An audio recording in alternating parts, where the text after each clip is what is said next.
स्वाद और सेहत, क्या ये दोनों साथ चल सकते हैं या फिर एक को चुनने के लिए दूसरे को छोड़ना ही पड़ता है? आज हम एक ऐसी ही कहानी को समझने जा रहे हैं जो एक परिवार, उनके खाने और स्वाद की लड़ाई के बारे में है। ये वो लड़ाई है ना, जो हम सबकी प्लेट में, सबके घर में चलती है। एक तरफ है स्वाद की वो बेहिसाब खुशी और दूसरी तरफ सेहत का कड़ा अनुशासन। ये जंग सिर्फ खाने की मेज पर नहीं बल्कि हमारे अंदर भी होती है। तो चलिए कहानी में थोड़ा अंदर चलते हैं। जरा सोचिए एक ऐसे घर के बारे में जहां स्वाद पर पहरा लगा हो, जहां जिंदगी उबली हुई सब्जियों की तरह एकदम फीकी, बेरंग। अब इस घर में जो हो रहा है उसे समझने के लिए पहले यहाँ के किरदारों से मिलना जरूरी है, क्योंकि भाई हर किरदार की अपनी एक कहानी है और एक अहम भूमिका। तो सवाल ये है कि आखिर ऐसा हुआ क्यों? वजह थी 20 साल पुरानी एक बात।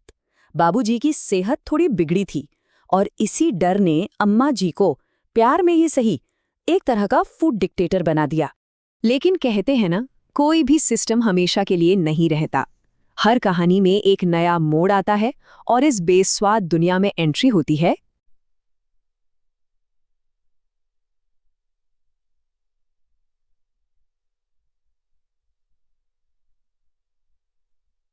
रिया की। अब रिया वो एक बिल्कुल अलग दुनिया से आई है। एक ऐसी दुनिया जहां दिन की शुरुआत ही मसालेदार पराठों से होती है, जहां खाना सिर्फ पेट भरने के लिए नहीं बल्कि एक सेलिब्रेशन है, एक जश्न है। तो रिया ने सोचा क्यों न इस घर में भी थोड़ी मिठास घोली जाए। लेकिन उसका प्यार से बनाया हुआ घी वाला हलवा घर में जैसे एक धमाका कर देता है। अम्मा जी की प्रतिक्रिया देखिए।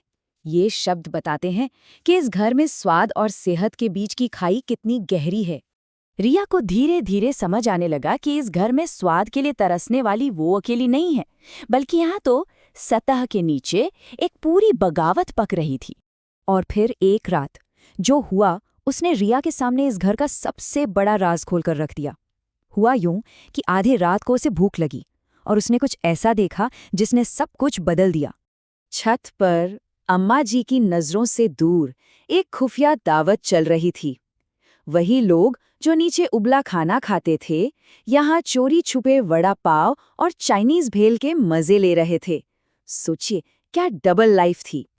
इस खोज ने रिया को सिर्फ हौसला नहीं दिया, एक मकसद दे दिया। अब वो सिर्फ एक मूक दर्शक नहीं रहने वाली थी, वो इस बेस्वाद राज के खिलाफ एक क्रांति लाने वाली थी। और इस क्रांति का हथियार क्या था? तड़का। वही गरम घी में मसालों के चटकने की आवाज, वो महक जो इस घर की खामोशी के खिलाफ एक ऐलाने जंग थी। लेकिन कहानी में एक और ट्विस्ट आता है। क्रांति शुरू होने से पहले ही कुछ ले जाने की कगार पर आ जाती है।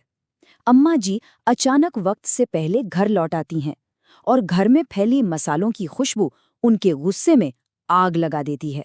जब लगा कि अब सब कुछ खत्म हो जाएगा, तभी कहानी में एक ऐसे किरदार की एंट्री होती है जिसकी किसी को उम्मीद नहीं थी। बाबूजी, वो इंसान जिनकी वजह से ये सब शुरू हुआ था, जो 20 साल से खामोश थे, वो एक ऐसा कदम उठाते हैं जो सब कुछ बदल कर रख देता है। उनके शब्द अम्मा जी के 20 साल के तर्क पर एक सीधा हमला थे। ये सिर्फ एक लाइन नहीं थी, ये उनके 20 साल के घुटन भरे दर्द का इजहार था। एक ऐसा सच जिसने पूरे परिवार को हिला कर रख दिया। और यहीं पर वो कड़वा सच सामने आता है कि अम्मा जी का जो प्यार डर से निकला था, वो अनजाने में ही सजा बन चुका था। शरीर को बचाने की जिद में आत्मा मर रही थी। तो इस बड़े टकराव के बाद क्या ये परिवार कोई बीच का रास्ता निकाल पाएगा? चलिए अब कहानी के समाधान की तरफ बढ़ते हैं। देखते हैं कि कैसे स्वाद और सेहत के बीच एक समझौता होता है। तो घर में नए नियम बनते हैं, एक नई डील होती है। हफ्ते के दिन सेहत के नाम, जैसा अम्मा जी चाहती थी, और वीकेंड स्वाद और मस्ती के नाम, जैसा रिया चाहती थी। ये सिर्फ खाने का बंटवारा नहीं था, ये जिंदगी को फिर से जीने का एक तरीका था। और कहानी का जो आखिरी सीन है वो सब कुछ कह देता है। अम्मा जी जो मसालों से नफरत करती थीं, अब खुद मुस्कुराते हुए पकौड़े बना रही हैं और पूरा परिवार साथ बैठकर हंस रहा है। घर में बरसों बाद असली खुशी की महक लौटी थी।